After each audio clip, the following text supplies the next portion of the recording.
और TVS supply chain के IPO पर बात करने के लिए हमारे साथ कंपनी के executive vice chairman are Dinesh और एमडी रवि विश्वनाथन जुड़ चुके हैं। आप दोनों का बहुत बहुत स्वागत ईटी नाउ स्वदेश में। सबसे पहले रवि विश्वनाथन, मैं आपके पास आना चाहूंगा, जरा बताएं अपनी कंपनी के बारे में और बिजनेस मॉडल को जरा विस्तार से बताएं। किस चीजों को आप देखते हैं, किन चीजों पे आपकी एक्सपर्टीज है?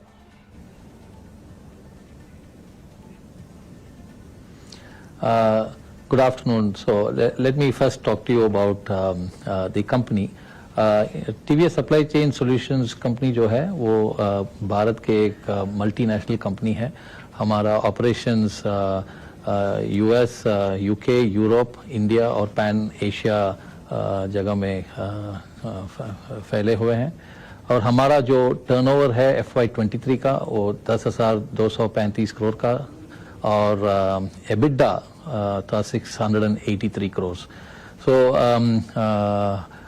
over the last 3 years हमारा FY20 का नंबर था 6,600 crores रेवेन्यू और उससे बढ़ के हम 10,235 crores तक हमारा रेवेन्यू चढ़ा है और EBITDA भी 243 crores से 683 crores तक पहुंचा है।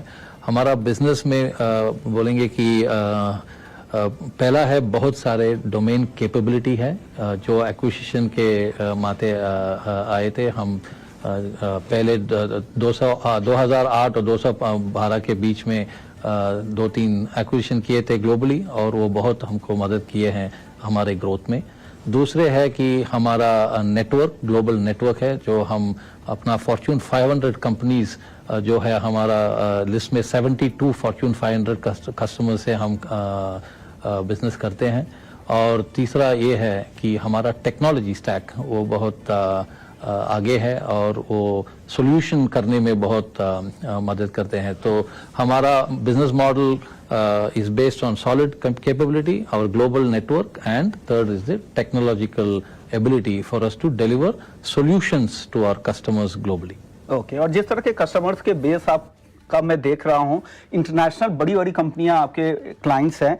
एक और सवाल आर दिनेश जी आपसे मेरा होगा, वो है सबसे पहला सवाल कि आपका जो पहले जो इशू साइज था, फ्रेश इशू के जरिए जो आप लोग पैसे जुटाने वाले थे, उस साइज को आपने काफी कम कर दिया, ओएफएस के साइज को भी कम कर दिया गया।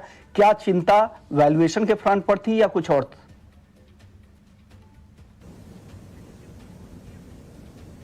See, we have filed the DRHP for a IPO size of 750 crores, out of which we have already raised 150 crores in the pre-IPO, and therefore अभी IPO में हम 600 crores का कर रहे हैं। IPO के पहले हम 400 करोड़ का pre-IPO फंडिंग भी किया है। So our focus is on the growth of this business, जो अभी किए हैं इस IPO में। ठीक है। और लगातार हम चीजों को समझने की कोशिश कर रहे हैं। उन सब में एक चीज और है, जो आपका फ्रेश इशू है रवि, वो उसका जो मकसद है वो कर्ज चुकाना है। और इसके बाद अगर देखें तो आपकी कर्ज की स्थिति क्या रहेगी और बाकी इसमें ओवरव्यू क्या बनता है?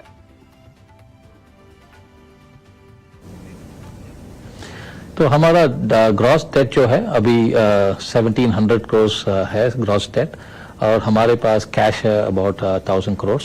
तो हम एक फ्रेश इश्यू 600 करोड़ रेज करने के बाद हमारा लॉन्ग टर्म डेट जो है वो बंद हो जाएगा और हमको खाली वर्किंग कैपिटल का डेट ही रहेगा और वो वर्किंग कैपिटल हमारा ग्रोथ के लिए बहुत रिक्वायरमेंट है। तो हम जब लॉन्ग टर्म डेट रिटायर करते हैं हमको बहुत सारे हेडरूम मिलते हैं। We get lot of headroom for growth and हमारा जो कस्टमर्स है they look for 2 or 3 very important parts. One is financial transparency and governance, which TVS stands very strong, and the IPO only helps us further in winning these large customers. So हमारा Fortune 500 customers जो है, we have 72 customers.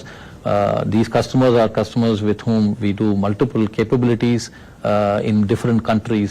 So reduction of debt gives us headroom for us to grow in the future. So that is the primary reason why we'll retire the debt with the IPO funding. Okay और expansion को लेकर are Dinesh ji क्या plan है आप लोगों का, और कि जो ये इशू के जरिए जो जुटाई गई रकम है उसका इस्तेमाल कहां करेंगे आप लोग?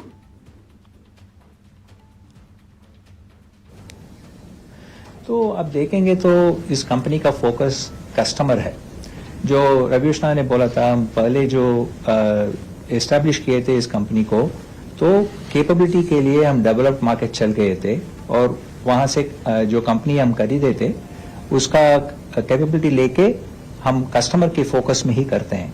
सो अभी तो 2021 में देखें तो 54 फॉर्च्यून 500 कस्टमर्स थे, अभी 23 में देखें तो 72 फॉर्च्यून 500 का कस्टमर्स हुआ है। तो द फोकस कस्टमर के साथ कैपेबिलिटी लगा के किसी और, तो हम 3C करते हैं उसको, माने कस्टमर, कैपेबिलिटी और कंट्री। उसी तरह से हमारा फोकस अभी तक हुआ है और उसी फोकस रहेगा।